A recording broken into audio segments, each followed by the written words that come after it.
Hola, esta vez hablaré del juicio sumario. Este juicio consiste en una simplificación y abreviación del juicio contencioso administrativo, el cual está regulado por la Ley Federal de Procedimiento Contencioso Administrativo.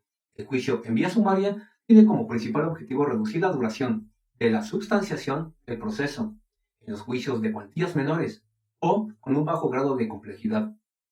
Una de las principales fortalezas de la vía sumaria es que los juicios que se tramiten a través de dicha vía serán resueltos por el magistrado instructor, en lugar de hacerlo colegiadamente como se realizaba. Este juicio procederá cuando se impugnan resoluciones definitivas cuyo importe individual no exceda 15 veces el salario mínimo general vigente en la Ciudad de México, elevado al año. En esta cantidad no deberán estar incluidas las actualizaciones y los recargos cuando se trate de resoluciones en las siguientes materias que determinen créditos fiscales, impongan multa o sanción, exijan el pago de una fianza o una garantía, sean contra resoluciones que, sin importar la cuantía, violen las tesis de jurisprudencia. También procederá en contra de las resoluciones que, sin importar el monto, violen una jurisprudencia de la Suprema Corte de Justicia de la Nación en materia de inconstitucionalidad de leyes o en contra de una jurisprudencia del Pleno de la Sala Superior del TFJA. No procederá el juicio en vía sumaria cuando el juicio sea de una cuantía menor, pero que, simultáneamente, se trate de una controversia, de una regla administrativa de carácter general, sanciones económicas en materia de responsabilidad administrativa, en materia de propiedad intelectual, la imposición al actor, además de una multa o sanción, una carga u obligación, o si el oferente de la prueba testimonial no puede presentar testigos.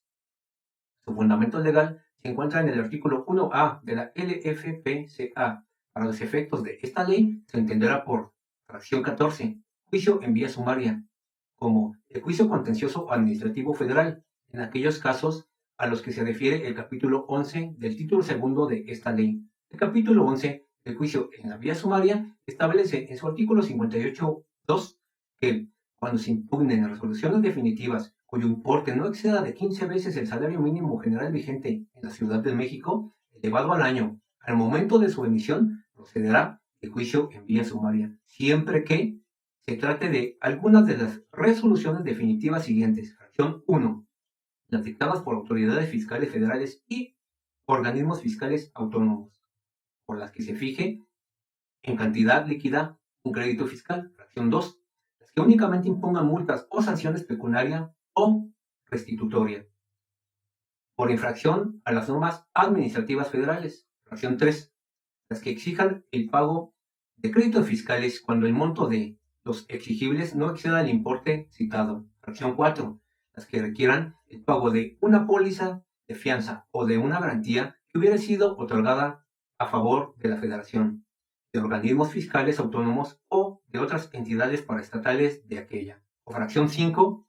Las recaídas en un recurso administrativo, cuando la recurrida sea alguna de las consideradas en los incisos anteriores y el importe de esta última no exceda el antes señalado.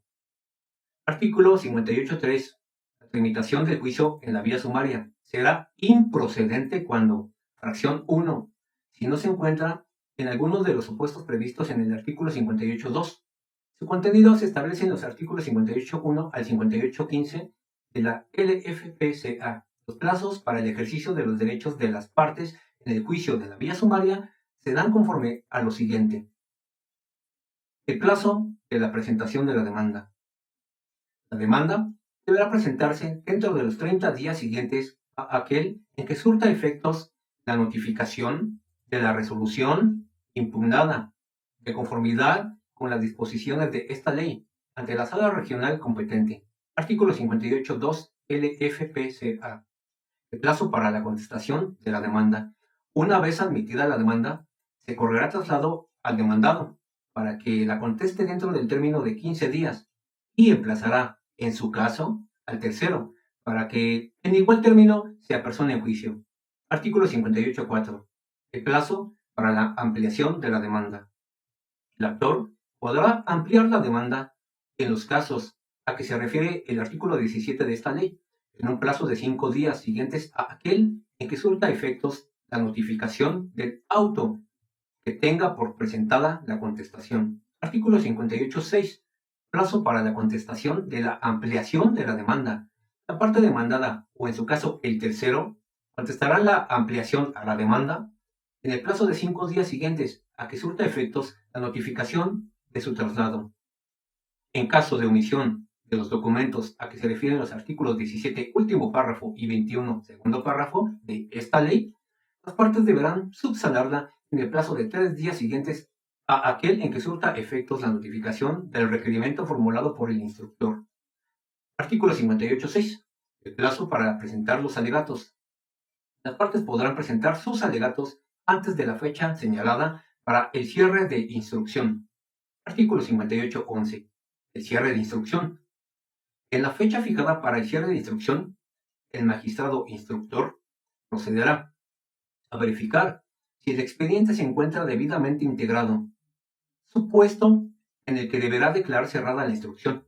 En caso contrario, fijará nueva fecha para el cierre de la misma, dentro de un plazo máximo de 10 días.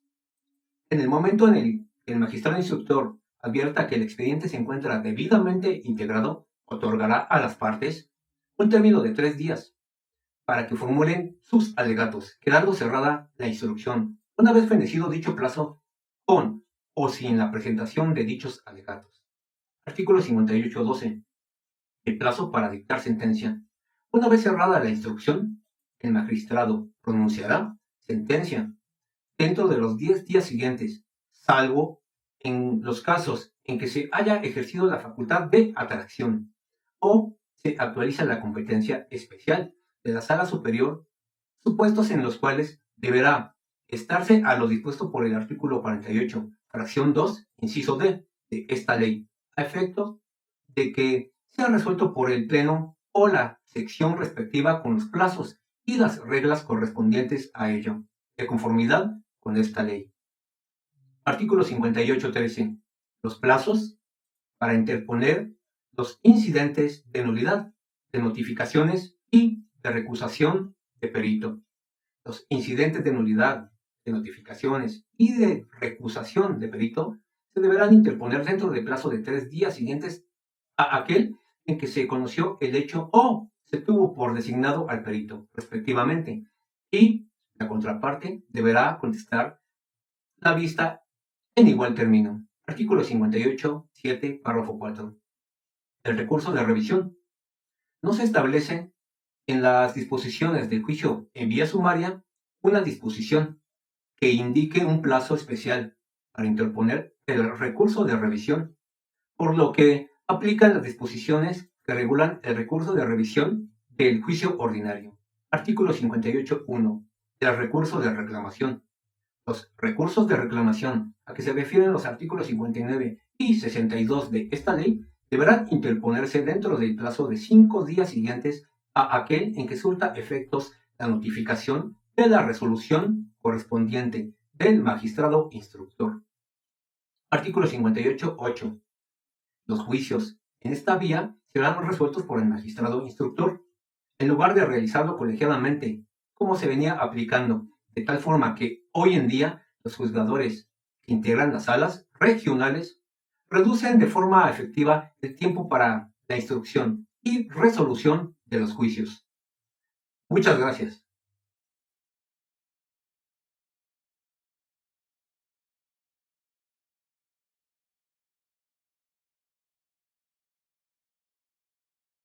¿Qué tal? En esta ocasión hablaremos del juicio de lesividad en México. El juicio está regido por la Ley Federal de Procedimiento Contencioso Administrativo. Las resoluciones administrativas individuales favorables a un particular no deben ser revocadas unilateralmente por las autoridades que las emitieron, sino que deben ser anuladas por un tribunal con la finalidad de dotar de seguridad jurídica a los particulares.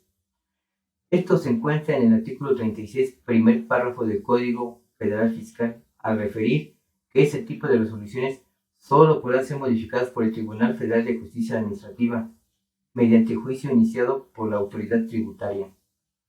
El artículo 2 de la Ley Federal de Procedimiento Contencioso Administrativo prevé que las autoridades administrativas tendrán acción para controvertir las resoluciones favorables a los particulares cuando estimen que son contrarias a la ley. El artículo 3 de la Ley Orgánica del Tribunal Federal de Justicia Administrativa señala que estos asuntos son de competencia de dicho órgano jurisdiccional. Este procedimiento se conoce como juicio de lesividad.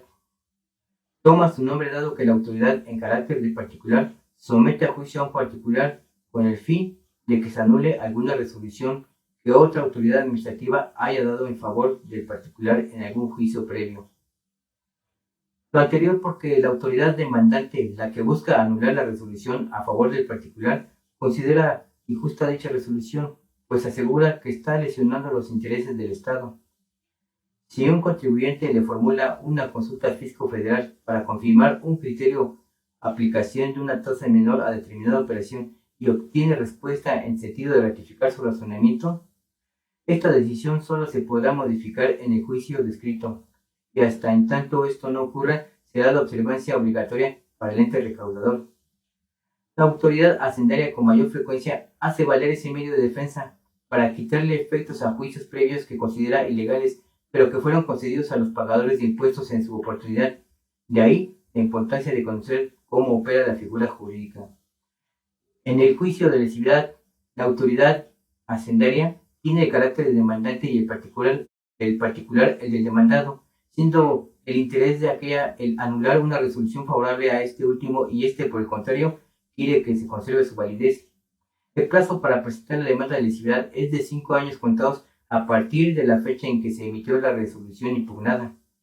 Salvo que la misma genere efectos de tracto sucesivo, en este caso, podrá promoverse en cualquier momento sin que se exceda de 5 años posteriores al momento en que se causó el último efecto. Admitido el trámite, la demanda deberá correrse a traslado al particular, emplazándolo para que la conteste dentro de los 30 días hábiles siguientes. Bajo apercibimiento de no hacerlo en tiempo y forma, se tendrán por cierto los hechos imputados, salvo que por las pruebas ofrecidas resulten desvirtuados. Posteriormente, se procederá al desahogo de las pruebas ofrecidas por las partes en su escrito inicial de la demanda y en la contestación. Y 5 días después de concluido el trámite de juicio, al no haber ningún otro pendiente, se otorgará a las partes un plazo de 5 días para formular sus alegatos. Transcurrido ese término con alegatos o sin ellos, la sala procederá al dictado de la sentencia que deberá emitirse dentro de los 45 días siguientes. La Ley Federal de Procedimiento Contencioso Administrativo y el Código Federal Fiscal establecen con claridad el alcance y los efectos que deben contener las sentencias que declaren la nulidad de las resoluciones impugnadas, específicamente en el juicio de lesividad. En caso de que el Tribunal Federal de Justicia Administrativa reconozca la validez, el particular continuará gozando de los derechos que se derive de la misma, sin que la autoridad pueda dejarla sin efecto o negarse a aplicarla. Si el órgano jurisdiccional declara la nulidad de la resolución impugnada, ésta dejará de surtir sus efectos y, en su caso, podrá sustituirse por una nueva. Motivo de la nulidad y competencia de la autoridad emisora y la consecuencia es que la autoridad competente podrá iniciar el procedimiento o dictar una nueva resolución sin violar el resultado por la sentencia, si no han caducado sus facultades. Efectos retroactivos. Un aspecto relevante de la sentencia del juicio de lesividad es si ésta puede o no generar efectos retroactivos y si las consecuencias generadas por la resolución que se anula deberán retrotraerse hasta antes de su emisión. De acuerdo con el artículo 13, tercer párrafo, fracción 3 de la Ley Federal de Procedimiento Contencioso Administrativo, los efectos de la sentencia en caso de ser total o parcialmente desfavorables para el particular solo se retrotraerán a los 5 años anteriores a la presentación de la demanda. Conforme al precepto citado, la autoridad podrá exigir el cumplimiento de las obligaciones de las que se eximió al particular o privarle de los beneficios que obtuvo al amparo de la resolución anulada hasta por 5 años previos a la fecha de interposición de la demanda, siendo así retroactivos sus efectos. La segunda sala de la Suprema Corte de Justicia de la Nación, al resolver el amparo directo en revisión 2007 a 2015, consideró que si el beneficio obtenido por el particular en materia administrativa no es producto de acciones de mala fe, sino el resultado de un derecho legítimo que no tiene intención de manipular los hechos en perjuicio de la autoridad, Un ejemplo a grandes rasgos de juicio de lesividad. 1. El contribuyente formula una consulta al SAT sobre una situación real y concreta. 2. El particular obtiene una resolución favorable. 3. Si el SAT desea modificar y que se anule dicha resolución, tiene un plazo de 5 años para realizarlo. De no ser así, sencillamente el proceso llegará a su fin. En caso de que el fisco SAT haya decidido modificar la resolución en favor del particular, promoverá el juicio de lesividad ante el Tribunal Federal de Justicia Administrativa. Para lo anterior, hay 30 días para la contestación de la demanda. Posteriormente, viene el desahogo de las pruebas, que comprende un tiempo de 5 días. Después de los alegatos, un tiempo de 45 días. Finalmente, está la sentencia. En caso de que el particular opte por cumplir la sentencia, termina de manera definitiva el proceso. Si el particular no queda conforme con la sentencia, procederá a interponer un escrito de queja. La resolución administrativa se incorpora a un derecho sustantivo y las acciones que se tomen serán siempre mediante la sentencia dictada en juicio, sin generar efectos retroactivos en perjuicio del particular, señalando que el particular, bajo la utilización de datos falsos, inexactos o distintos de la realidad, resulta beneficiado con la anulación de la sanción que le impuso la autoridad administrativa, deberá retrotraerse sus efectos hasta el momento que fue emitido, atendiendo a la mala fe del administrado. Es más evidente tratándose de las consultas formuladas a la autoridad fiscal en términos del artículo 34 del Código Federal Fiscal, pues en este caso el particular está obligado a realizar sobre situaciones reales y concretas para que el SAT pueda pronunciarse al respecto. De no coincidir con la realidad de los hechos o datos consultados, el fisco no quedará vinculado con su respuesta.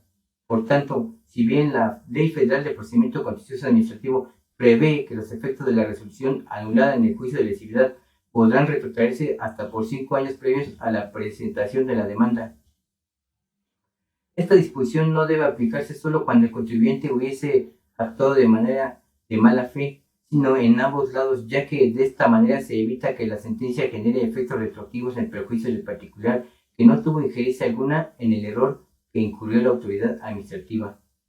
La Ley Federal de Procedimiento Contencioso Administrativo, en sus artículos 51 y 52, establece las causas de ilegalidad y los alcances de la sentencia que llegue a dictarse. Así, de esta manera, vimos a grandes rasgos el juicio de lesividad.